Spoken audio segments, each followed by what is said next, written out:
My body, my choice. It's 4 words that have become the ultimate anthem of our culture. And it sounds empowering. It sounds like the very definition of freedom and autonomy. But here's the problem. That phrase only works if you completely misunderstand what a body actually is.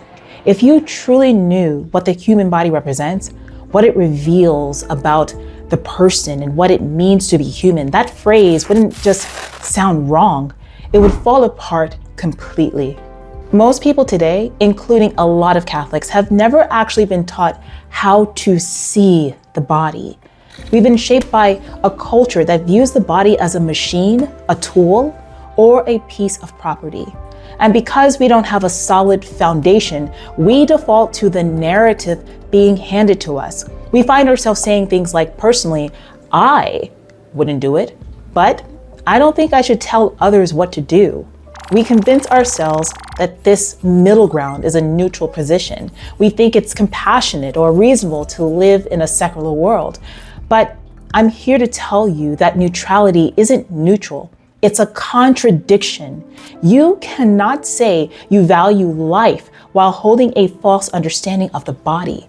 If we call ourselves people of faith, we have to recognize that we've been shaped by a culture that calls abortion healthcare and presents it as a necessity.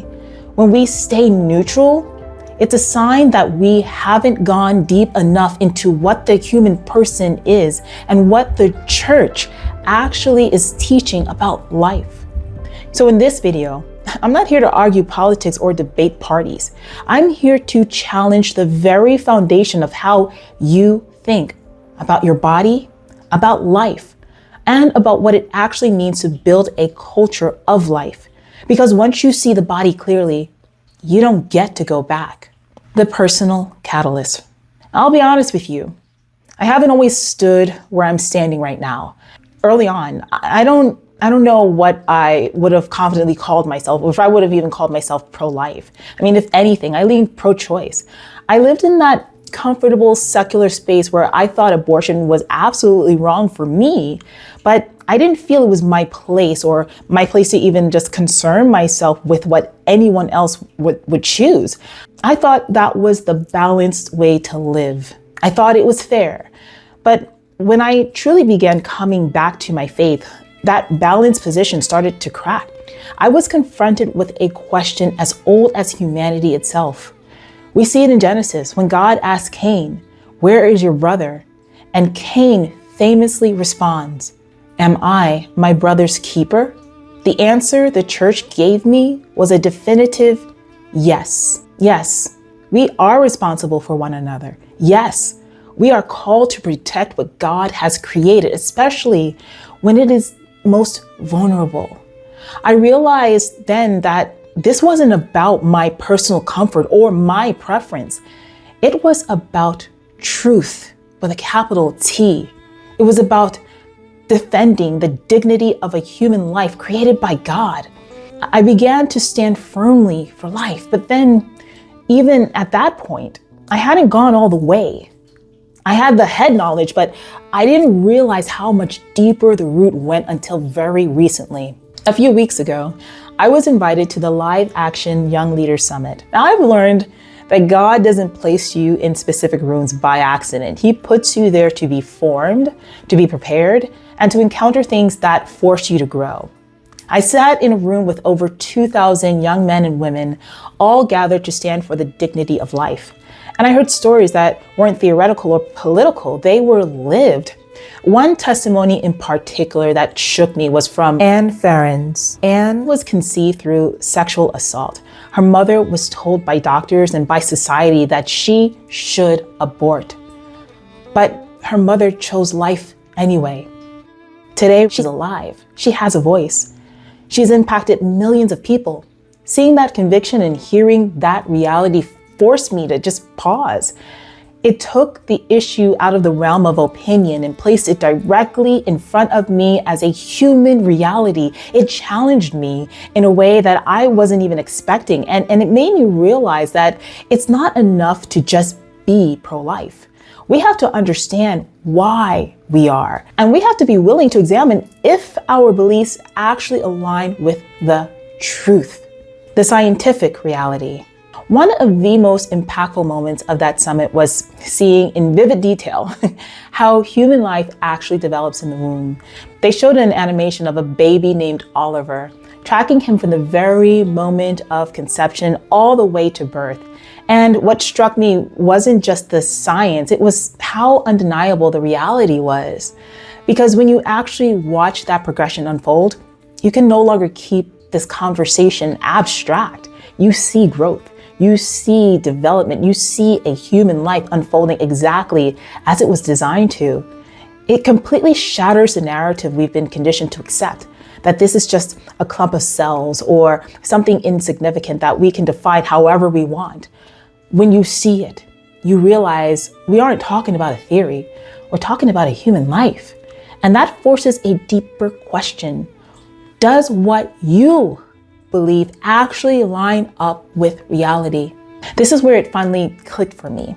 This isn't just a moral debate, it's a reality of the body, royal bodies, a developing body in the womb and a mother's body carrying that life. These are two distinct physical realities.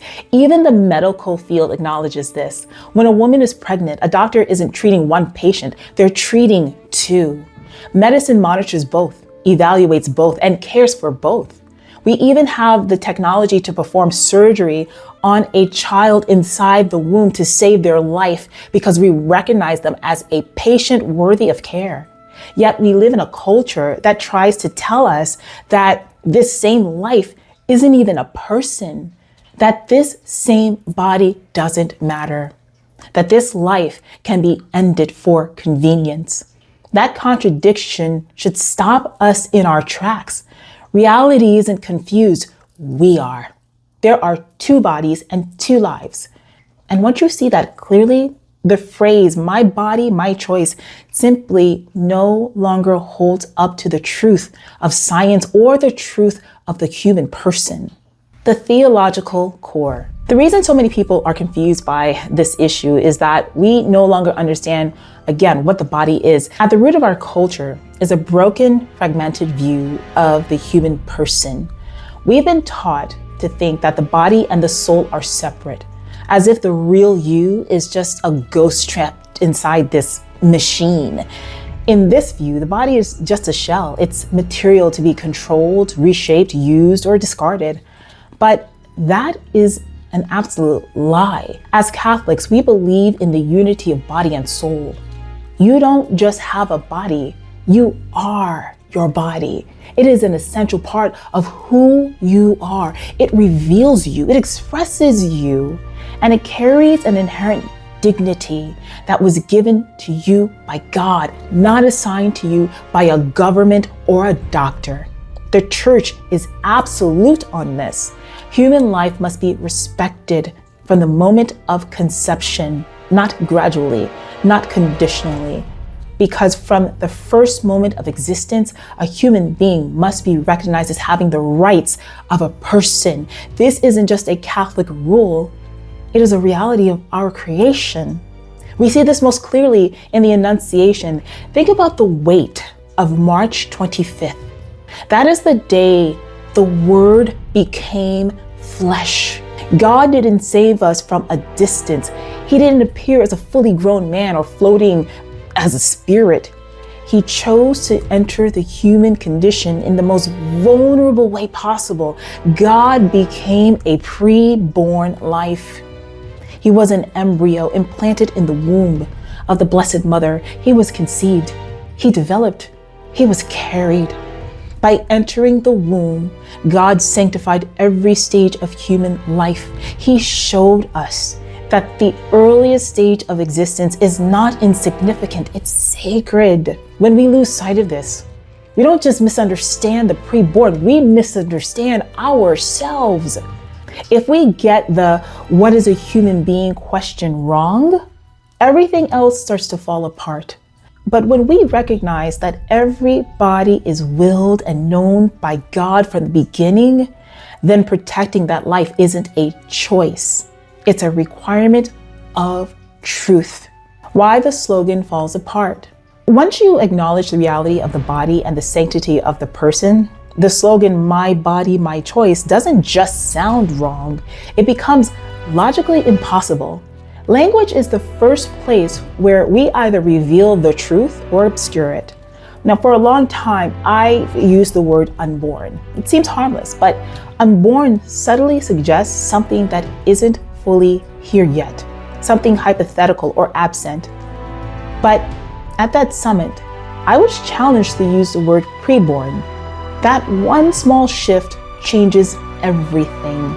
Preborn acknowledges presence. It acknowledges that this life is already here, already developing, and already on a continuous path toward birth. And once you acknowledge that this is a preborn human life, my body, my choice falls apart because it ignores the second body in the room. The slogan assumes absolute autonomy. It assumes that your body is entirely your own to do with as you please, without responsibility to anyone else. But as Christians, we know that isn't how we were made. We were made by love, for love. We were made to become a gift, to give love. To live in charity and to grow in virtue requires sacrifice. It requires the responsibility to move beyond our own comfort for the sake of another. My body, my choice removes that call to self-gift entirely. It detaches the human person from God and replaces love with an isolated kind of autonomy. This is exactly where we've gone wrong. And this is why I'm so passionate about Theology of Fitness, my new platform. Theology of Fitness isn't just about training for aesthetics or hitting a personal best. It's about restoring a right understanding of the body as something stewarded, not dominated. It's about recognizing that your body is a gift from God. It has a purpose, it has laws, it has dignity. When you start to see your own body as something sacred and intentional, you can no longer deny that same dignity in someone else, including the preborn. You cannot build a culture of life without first restoring a right understanding of the body. Because if we don't understand what the body is, we will never truly understand why life even matters. So I want to leave you with a question, the same one I had to ask myself. What do you actually believe about the body? Do you believe it's just a tool, a shell, or a piece of property that you own? Or do you believe it is a sacred gift, a unity of soul and matter, designed by God for a purpose? If this conversation stirred something in you, don't ignore it. That stirring is often the first step toward truth. It's not enough to just say we're pro-life because that's what we're supposed to be. We have to understand it, we have to live it, and we have to be willing to stand for it, even when the culture calls us crazy. This is why I'm building this platform. Whether you're watching this on That Black Catholic Chick or Theology of Fitness, what we're doing here is bigger than just making content. We are building a movement focused on formation, truth, and helping you actually live your faith in an integrated way.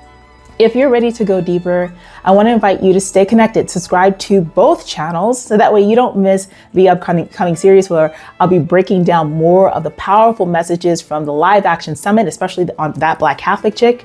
And while you're over there, become a member. If you want to support this mission by bringing Catholic truth to the digital space, joining our membership is the best way to do that. You'll get early access to videos and exclusive content that I don't share anywhere else. Thank you for being here and for being willing to have the hard conversations. Remember, you cannot restore a culture of life until you first respect the body God gave you. So train the body, strengthen the will, grow in virtue, and I'll see you on the next one.